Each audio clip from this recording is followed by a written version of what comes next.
Sesawi Kur Yesu Channel yang renungan harian, inspirasi kehidupan, dan portal Bedemana Kristiani.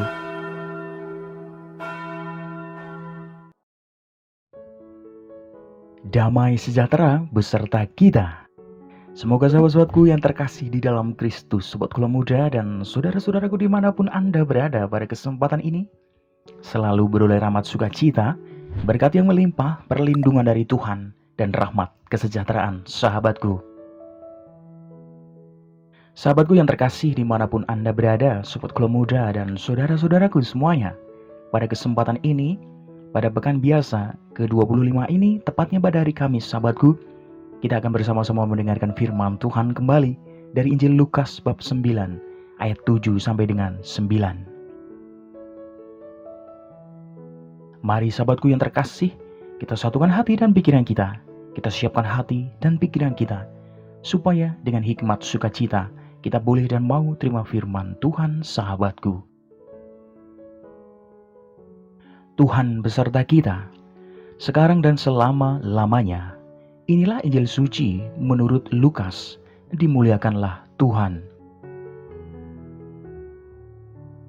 Herodes, raja wilayah, mendengar segala yang terjadi, dan ia pun merasa cemas, sebab ada orang yang mengatakan bahwa Yohanes telah bangkit dari antara orang mati. Ada lagi yang mengatakan bahwa Elia telah muncul kembali, dan ada pula yang mengatakan bahwa seorang dari nabi-nabi dahulu telah bangkit. Tetapi Herodes berkata, Yohanes telah kupenggal kepalanya. Siapa gerangan dia ini yang kabarnya melakukan hal-hal demikian? Lalu ia berusaha supaya dapat bertemu dengan Yesus. Demikianlah sabda Tuhan. Terpujilah Kristus. Sahabatku dimanapun Anda berada, sobat kula muda dan saudara-saudaraku semuanya. Herodes berkata dalam firman ini, sahabatku, Yohanes telah kupenggal kepalanya. Siapa gerangan dia ini yang kabarnya melakukan hal-hal demikian? Sahabatku, desas-desus mengenai identitas Yesus dan kehebatannya karena melakukan berbagai mukjizat membuat Herodes khawatir loh sahabatku. Ia sungguh sadar dengan membunuh seorang Yohanes Pembaptis utusan Allah dan cemas jangan-jangan Yesus adalah Yohanes Pembaptis yang bangkit lagi serta siap menghukumnya dengan kuasa surgawi sahabatku. Sahabatku yang terkasih, ada juga kabar bahwa Yesus adalah Elia atau nabi-nabi yang hidup kembali loh. Herodes takut bila sosok Yesus akan mengganggu kedudukannya sebagai penguasa.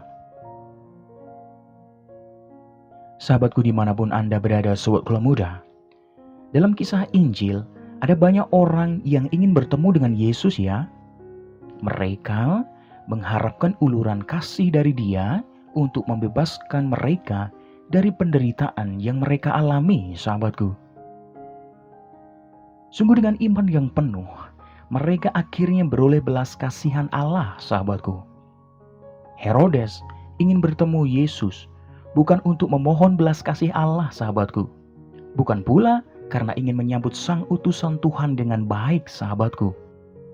Hatinya tidak tenang loh, sahabatku, dan ingin memastikan bahwa kehebatan Yesus tidak lebih dari kekuasaan yang ia miliki, sahabatku yang terkasih.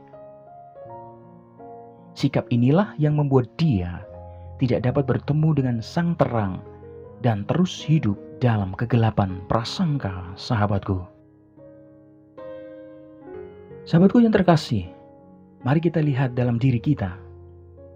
Seringkali kita merasa menjadi Tuhan atas diri kita sendiri, sahabatku, dan berbuat sesuka hati seperti yang dilakukan Herodes dalam masa pemerintahannya loh, sahabatku.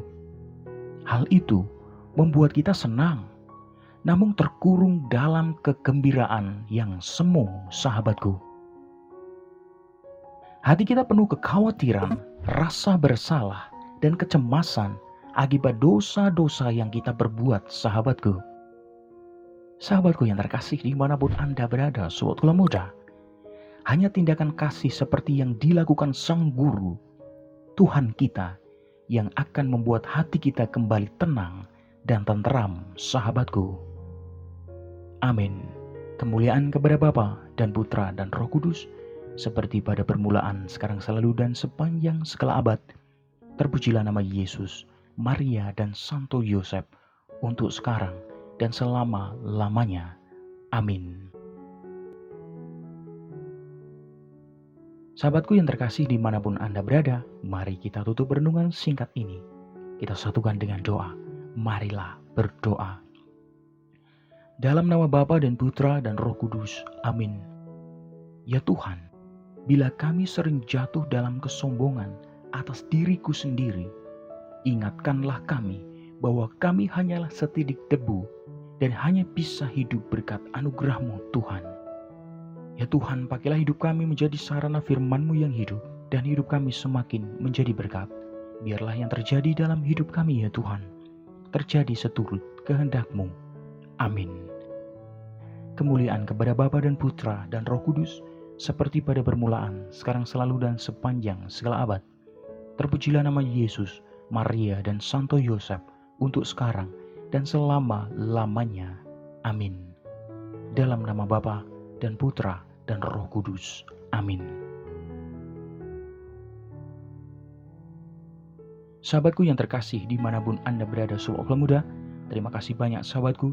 Kita sudah bersama-sama mendengarkan firman Tuhan, berefleksi, dan kita belajar sahabatku.